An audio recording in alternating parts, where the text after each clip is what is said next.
It was a cold winter morning. The sky was gray and the wind was sharp like tiny knives.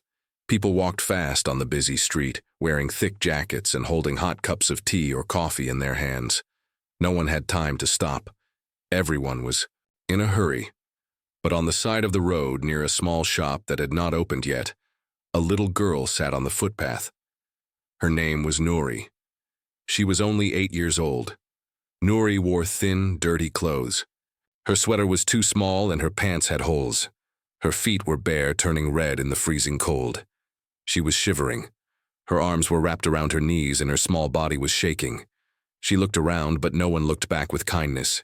People passed by. Some gave her strange looks. Some laughed. A few shook their heads and moved on. No one stopped. No one asked if she was okay.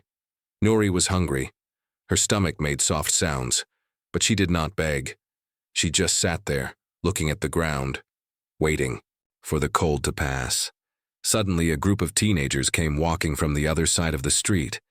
They were dressed in expensive jackets and shoes. One boy pointed at Nouri and said loudly, "Look at that beggar girl."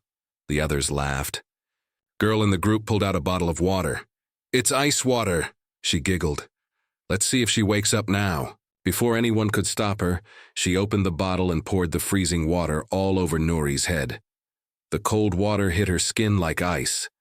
Nouri jumped, shocked, but said nothing. She did not scream. She did not cry. She just hugged herself. Tighter, her teeth now shaking faster. The group laughed loudly. "Maybe next time bring a blanket, beggar." One of them shouted as they walked away, still laughing. People saw this happen. A man selling newspapers shook his head. A lady at a bus stop looked away. A shopkeeper sighed. But no one helped. No one said anything. Nouri closed her eyes. Tears ran down her cheeks, not because of the water, but because of the shame.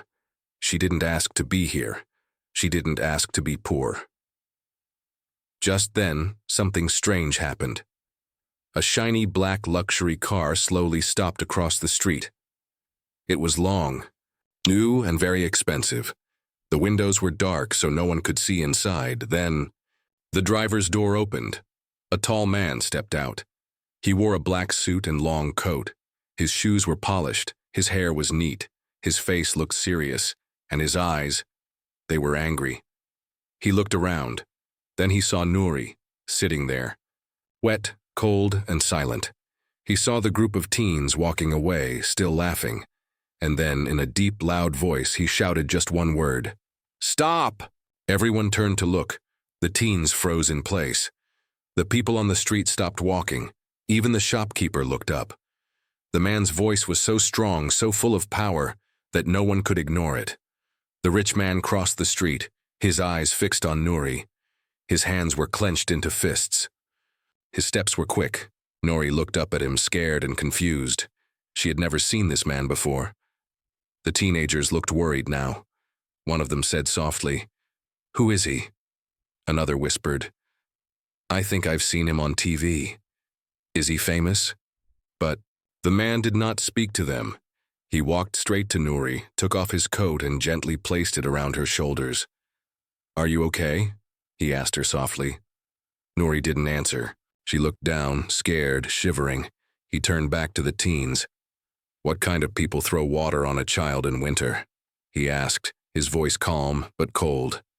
The group had no answer. They slowly backed away and ran off. People on the street started talking now. "Who is that man?" someone asked. "I think he's a big businessman," another said. "He looks important," a woman said. The man looked at Nouri again. He pulled out a handkerchief and wiped her wet face gently. His eyes were full of pain, not just for what had happened, but as if he knew this pain from somewhere before. He looked at her closely, and suddenly his face changed. He froze. His hand holding the cloth stopped moving. His eyes went wide. He stared at Nouri like he had seen a ghost. The camera zooms in on his face. The man stood still, his hand frozen in the air. Nouri looked at him, confused and a little scared. She pulled the big coat tighter around herself, wondering why he was staring like that. His eyes didn't blink. His lips didn't move. For a moment, it felt like time had stopped. Then, slowly, he whispered something under his breath. No. It can't be. He knelt down in front of her, his hands shaking a little now. Child, he said softly. What's your name? Nouri hesitated. Her voice was weak. Nouri. The man's eyes widened. He looked at her face again. Then, at her hands. Then he looked into her eyes for a long time, like he was searching for something. He looked like he had seen this face before, a long time ago. Suddenly, he stood up and took out his phone. He made a call. Zubair, he said, speaking fast. Find everything you can about a girl named Nouri, about 8 years old, on this street, now. Then he bent down again and said, to Nouri, come, let's get you warm, but Nouri shook her head. I can't go anywhere, she said. My mama said to wait here. The man was surprised. Your mama? Nouri nodded. She went to find work. She told me to sit here and wait. She'll come back. The man's face grew serious. How long ago did she leave? Since morning? Nouri said quietly. She hasn't come back yet. The man stood up straight and looked around. He seemed to be thinking deeply. Just then his driver came running from the car. Sir, everything okay? The man nodded but didn't take his eyes off Nouri. Bring a blanket and get her some warm milk, quickly. The driver nodded and ran back. As they waited, the man sat on the cold ground beside Nouri, on the footpath. People stared. They whispered. Is that billionaire Hassan Malik? Someone asked. I think it is. What is he doing with that street girl? But Mr. Hassan didn't care. He didn't hear the whispers. His full focus was on Nouri.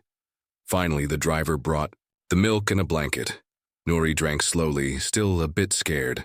The blanket felt warm. Her body stopped shaking. Thank you, she whispered. Mr. Hassan gave a small smile. You're very brave. Nouri looked down. I don't like people. They always look angry or laugh at me. Mr. Hassan's face became heavy. People can be cruel, but not everyone. He paused. Then softly he asked, Nouri, do you know your father's name? Nouri thought for a moment. Mama told me once. I think it was Rehan, but he's gone. Mr. Hassan's eyes became wet. The name hit him like lightning. Rehan. He repeated. And your mother's name? Noor, she said.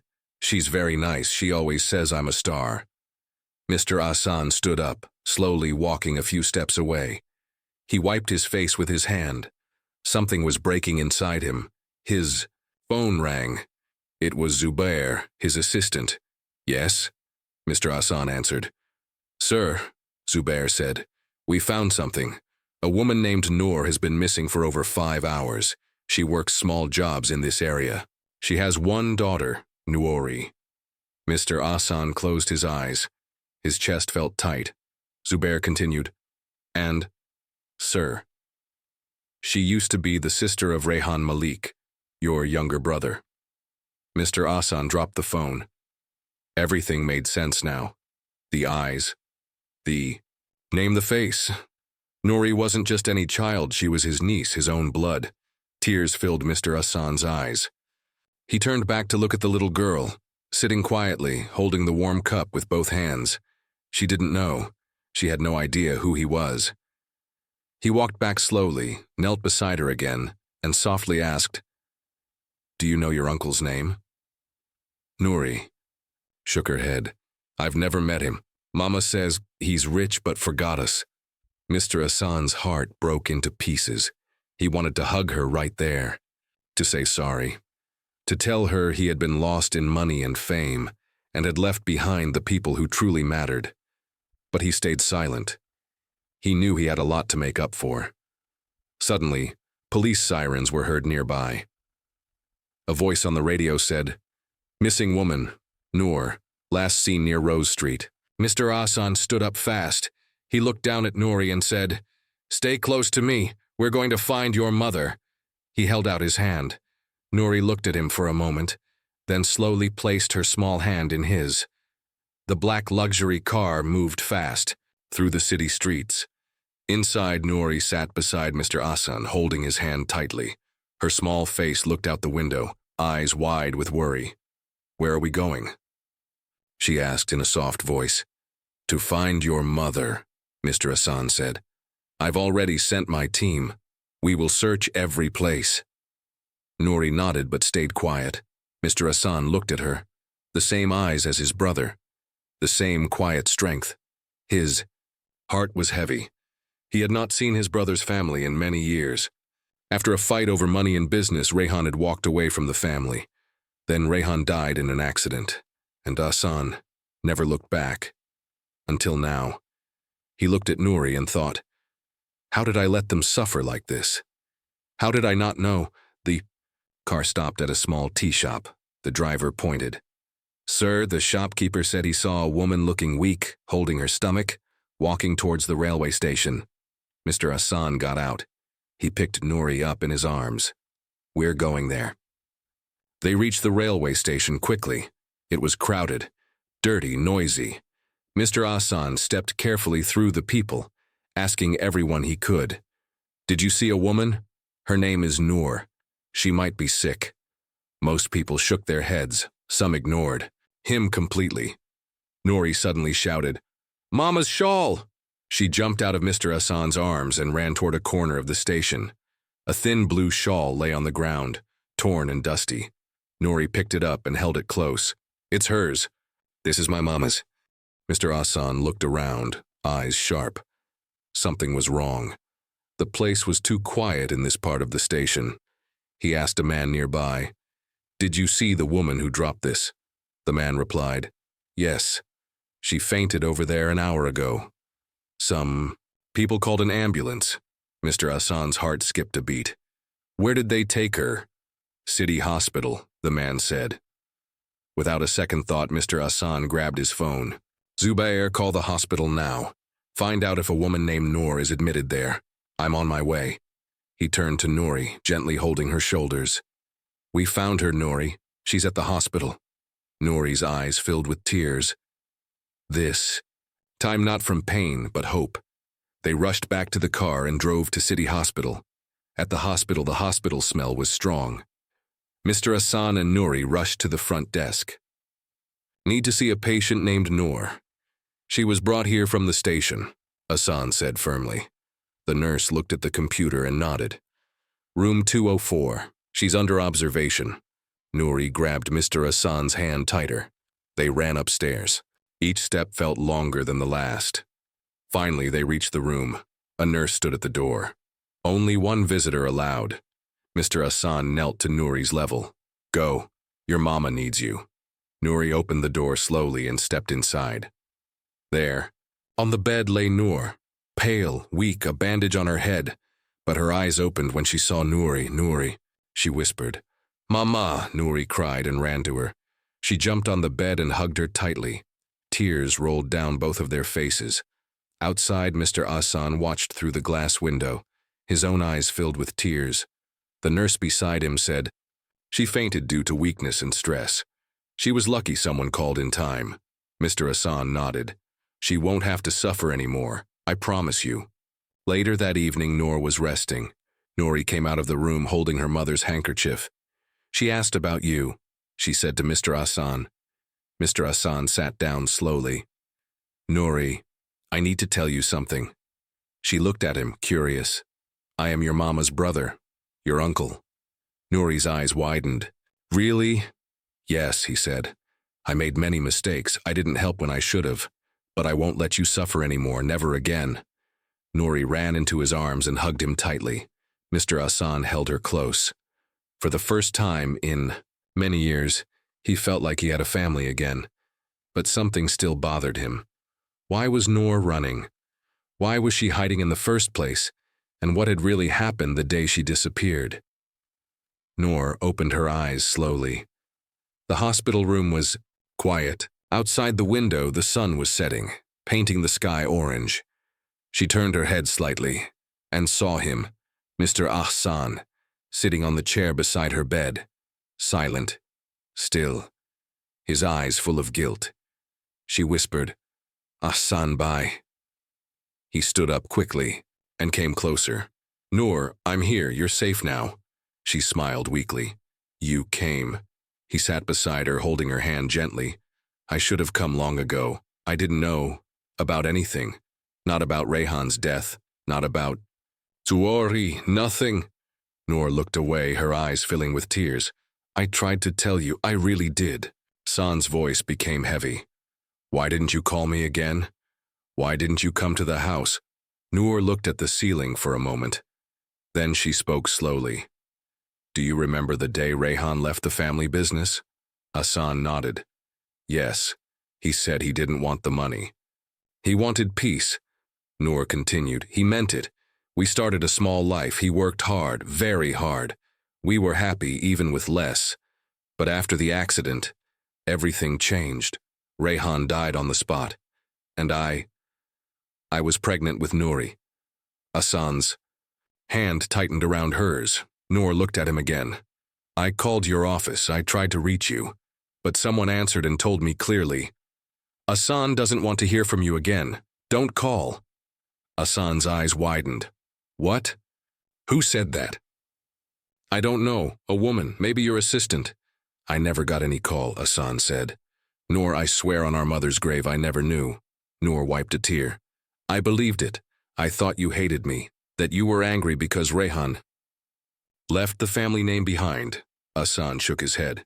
No, I was angry then, but not forever. I wanted to talk to him, to fix things. I waited.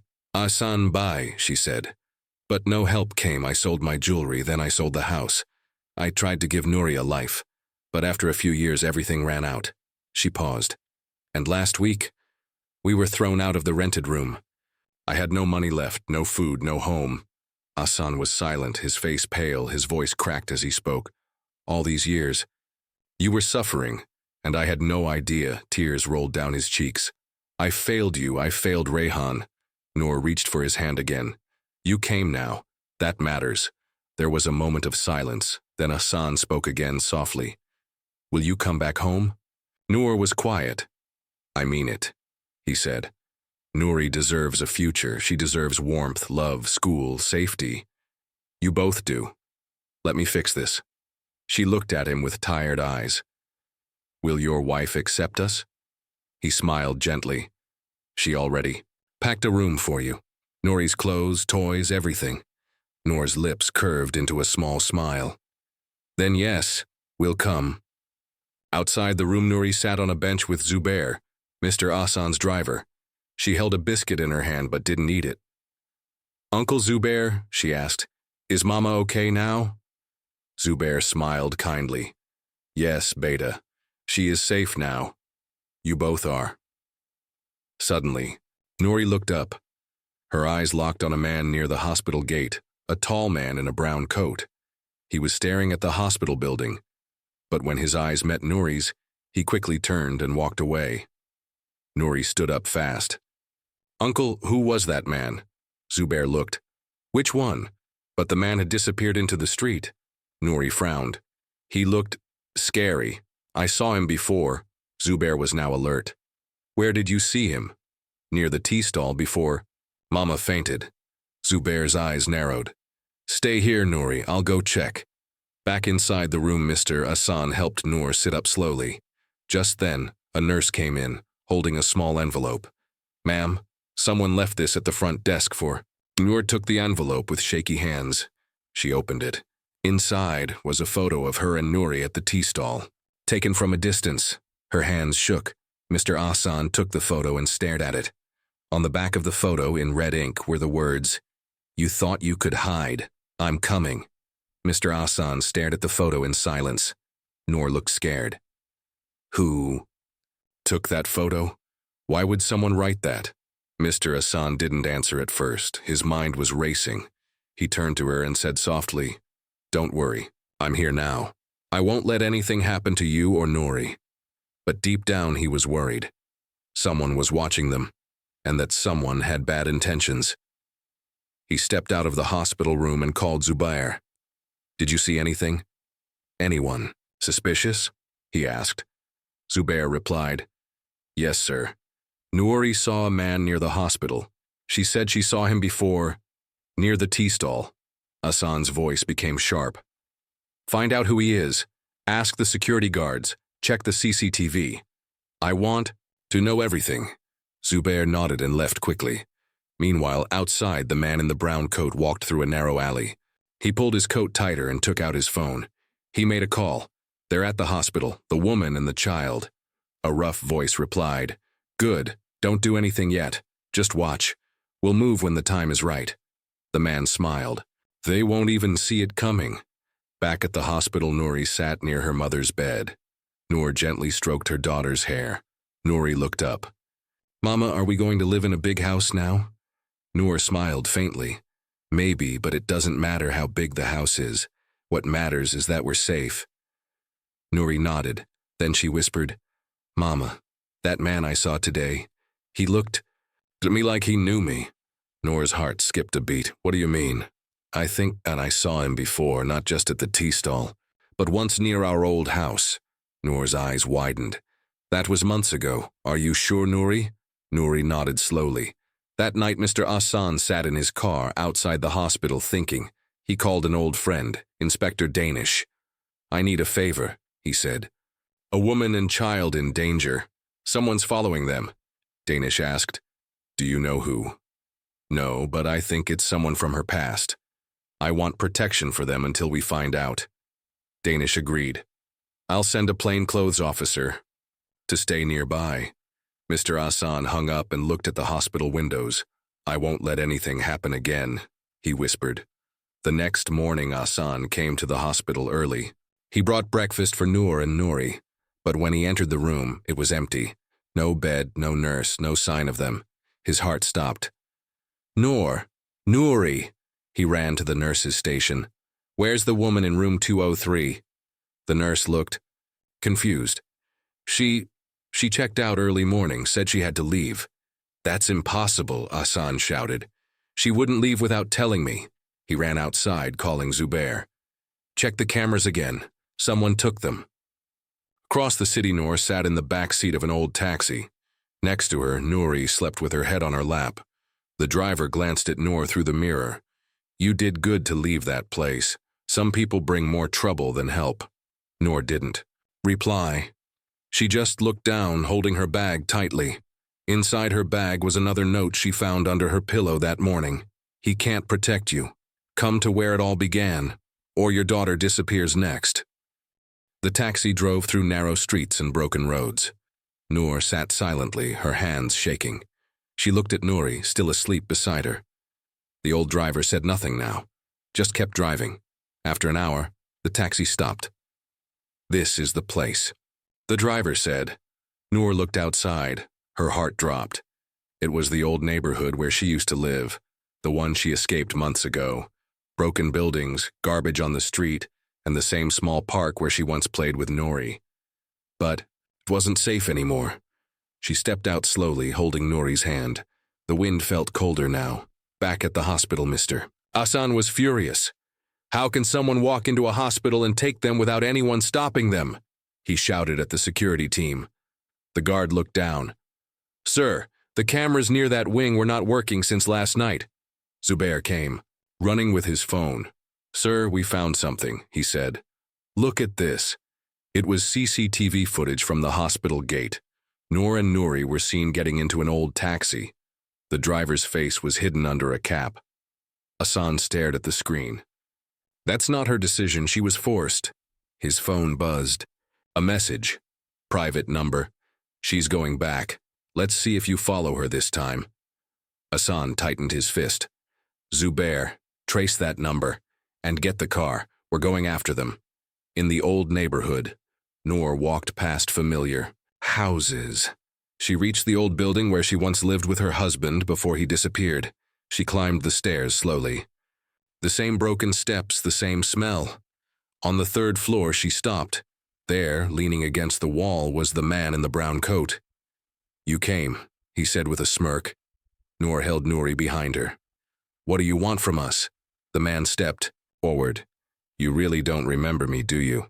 Noor frowned. I don't know you, he laughed. Maybe, but your husband did. A dark secret revealed. The man's eyes turned cold. 3 years ago, your husband cheated the wrong people. He ran away with money that wasn't his. That's a lie, Noor shouted. He was innocent. The man snapped. He promised us something, then disappeared, and because of him I was blamed. I lost everything. Tears rolled down Noor's face. We had nothing. We lived in fear. He went missing. I don't even know if he's alive. The man's voice dropped. He's not. Noor's breath caught. What? I found him, the man said. He begged me to spare you and the girl, so I did. But now I want what he took. I don't have anything, Noor cried. He smiled. Then give me the girl. At that moment, a loud voice echoed through the stairwell. Take one more. Step toward them, and you'll regret it. It was Mr. Hassan. He stood on the staircase, breathing heavily, Zubair behind him. The man in the brown coat turned around, shocked. You again? He hissed. Hassan stepped forward. You think I didn't know who you were? I've been watching you since that tea stall. Zubair pulled out his phone and started recording. You're finished, Hassan said. You threatened a child, followed a woman, and kidnapped them. You'll rot in jail. The man panicked.